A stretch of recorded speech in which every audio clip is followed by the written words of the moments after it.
PM cinema views. இந்த வீடியோல நம்ம February 13 ரிலீஸ் ஆன ஒரு தமிழ் மூவியோட ரிவ்யூ பத்தி தான் பார்க்க போறோம். அந்த மூவியோட நேம் என்னன்னா,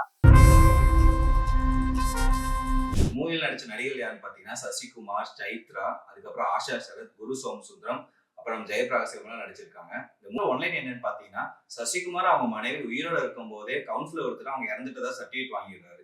இதை எடுத்து சசிகுமார் போராடிட்டு இருக்கும் போது ஒரு உள்துறை அமைச்சருக்கு கிட்னி தேவைப்படுது. அந்த கிட்னியோட மேட்ச் சசிகுமாரோட தான் இருக்கு. உள்துறை அமைச்சர் சசிகுமாரோட கிட்னி தான் மேட்ச் ஆகிறதுனால அவரை தேடி வராங்க. இப்ப சசிகுமாருக்கு வந்துட்டு நியாயம் கிடைச்சதா இல்லையா, இல்ல சசிகுமார் வந்துட்டு அவங்க கிட்னி கொடுத்தாங்களா இல்லையா தான் இந்த படத்தோட மொத்த கதையே.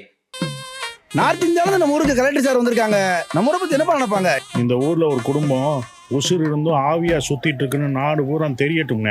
படத்தோட பாசிட்டிவ் பாயிண்ட் என்னன்னு பாத்தீங்கன்னா சசிகுமார் வந்து அந்த கேரக்டர் ரொம்ப இயல்பா நடிச்சிருக்காரு. அந்த கேரக்டருக்குள்ள உண்டான இன்னசென்ஸை வந்துட்டு திரையில வந்துட்டு அழகா காட்டியிருக்காப்ல.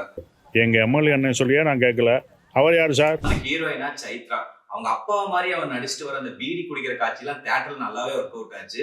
மற்ற சீன்ஸ்லாம் வந்து சட்டிலான பெர்ஃபார்மன்ஸோட நம்ம நல்லாவே பண்ணியிருக்காங்க.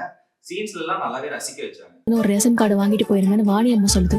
அப்படி ஒரு ரேஷன் கார்டு எடுக்கணும்னா அதுல என் பேருக்கு மேல உங்க பேர் தான் இருக்கணும். அடுத்து குரு சோமசுந்தரம். அவர் ரோல் ரொம்ப சின்னதா இருந்தாலுமே அவரோட கேரக்டரோட பாடி லாங்குவேஜ் மூலமா நல்லாவே ரசிக்க வச்சிருக்காரு. சின்ன சின்ன சீன்ஸ்ல அவர் பண்ற ஹியூமர் சீன்ஸ்லாம் வந்து தியேட்டர்ல நல்லா ஒர்க் அவுட் ஆச்சு. படிக்க என்ன சொல்லுது? Political enemies. ஆஷா சார் அவங்க உள்துறை அமைச்சர் அவங்க தான் நடிச்சிருக்காங்க. அவங்க கேரக்டர் கொடுத்த கேரக்டர் டீசென்ட்டாவே பண்ணியிருக்காங்க. வீல் சேர்ல உட்காந்துட்டா ஏறி மிதிச்சு போகணும்னு நினைப்பாங்களா? இவங்க எல்லாம் எங்க இருந்து வந்தாங்க? ஒன்னு ரெண்டு சீன்ல வர கேரக்டர்ஸ் கூட நல்லாவே நடிச்சிருந்தாங்க. அவங்களோட முகங்கள் எல்லாமே ரொம்ப புதுசா இருந்துச்சு. அவங்க வந்து நீங்க சினிமால அடிக்கடி பாத்திராத முகமா இருந்துச்சு. பிளஸ் திருப்பூர்காரரா ஒருத்தர் பண்ணியிருந்தாரு. அவரோட கேரக்டர் ரொம்பவே ரசிக்கும்படியா இருந்துச்சு. அது நல்லாவும் பெர்ஃபார்ம் பண்ணியிருந்தாரு. ஓரஞ்சு மிட்டாய் மாதிரி 2 கிட்னி கொடுத்துருக்கேன் தெரியுமா? இல்லாதப்பட்டவனுக்கு ஒண்ணு கொடுத்தா அவனும் ஹாப்பியா இருப்பான், நாமளும் நிம்மதியா இருக்கலாம். நெக்ஸ்ட் இந்த படத்துல பாத்தீங்கன்னா வள்ளலார் அவரை பத்தி உங்களுக்கு தெரியும். அவர் இந்த படத்துல ஒரு கதாபாத்திரமாவே வராரு. அவரை வச்சுதான் வந்துட்டு ராஜமனச திரைக்கதையில நகர்த்து நிறைய முயற்சி பண்ணியிருக்காரு. கிளைமேக்ஸ் நல்லா ஒர்க் அவுட் ஆயிருக்காருமே அந்த வள்ளலார் ஃபேக்டர் தான். சசிகுமார் மாதிரி வள்ளலார் வந்துட்டு இந்த படத்துல இன்னொரு ஹீரோன்னே சொல்லலாம். இந்த படத்தோட ஸ்கிரீன் பிளே ஷோவா போனாலுமே எங்கேயுமே போர் அடிக்கல. அடுத்தடுத்த காட்சிகள் நகர்ந்துகிட்டே தான் இருந்துச்சு. பிளஸ் வந்து இந்த படத்தோட டெக்னிக்கல் டிபார்ட்மெண்ட், கேமரா ஒர்க், சசிகுமாரோட இன்ட்ரோ சீன்ல வந்துட்டு ஒரு சிங்கிள் ஷாட் கம்போஸ் பண்ணியிருப்பாங்க. மினிமம் ஒரு 4 to 5 minutes ஒரு சாங்கோட வரும். அந்த சிங்கிள் ஷாட்டை நல்லாவே எக்ஸிக்யூட் பண்ணியிருந்தாங்க.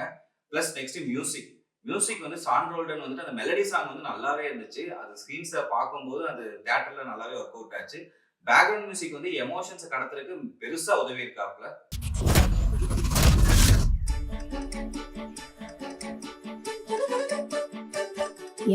நெக்ஸ்ட் இந்த படத்தோட நெகட்டிவ் பாயிண்ட்ஸ் பார்க்கலாம். இந்த படத்தோட நெகட்டிவ் பாத்தீங்கன்னா இதோட ரன் டைம் சொல்லுவேன். இன்னும் கொஞ்சம் கிறிஸ்பாவே கட் பண்ணிருக்கலாம். நிறைய சீன்ஸ் ரொம்ப லென்த்தா போற மாதிரியே ஃபீல் இருந்துச்சு. நெக்ஸ்ட் இந்த படத்துல வில்லன் கேரக்டர் சொல்லலாம். வில்லன் கேரக்டர் பார்த்தா நமக்கு கோவம் வர மாட்டேங்குது, பாவமா தான் இருக்கு. அவன் கோவம் வர அளவுக்கு இவங்க படத்துல எதுவுமே காமிக்கல. படம் ஃபுல்லாவே காமெடியே கொண்டு போறதுனால எண்ட்ல வர எமோஷனல் கிளைமேக்ஸ் நமக்கு பெருசா இம்பாக்ட கொடுக்கல. ரொம்ப நார்மலா கடந்து போயிருது. இதை தவிர இந்த படத்துல பெருசா நெகட்டிவ் பாயிண்ட் எதுவுமே சொல்ல முடியாது. இந்த படம் வந்து பாத்தீங்கன்னா கமர்ஷியலா அந்த டான்ஸ், ஃபைட்டு அந்த மாதிரி எதிர்பார்த்து போறவங்களுக்கு ஒர்க் அவுட் ஆகுது.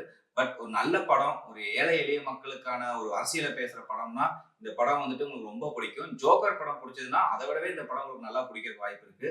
ராஜ்மோகன் சார் வந்து ஜப்பான்ல விட்டது இந்த படத்தை பிடிச்சிட்டாருன்னு சொல்லலாம். அவரோட ஓன் டெரிட்டரியில அவர் நல்லாவே பண்ணியிருக்காரு. கண்டிப்பா இந்த படத்தை போய் தியேட்டர்ல பார்க்கணும்னு நினைக்கிறவங்க கண்டிப்பா பாருங்க. இந்த வீடியோ பிடிச்சிருந்தா லைக் பண்ணுங்க, கமெண்ட் பண்ணுங்க, ஷேர் பண்ணுங்க. நம்ம பிஎம் சினிமா சேனலை சப்ஸ்கிரைப் பண்ணிக்கோங்க. நன்றி.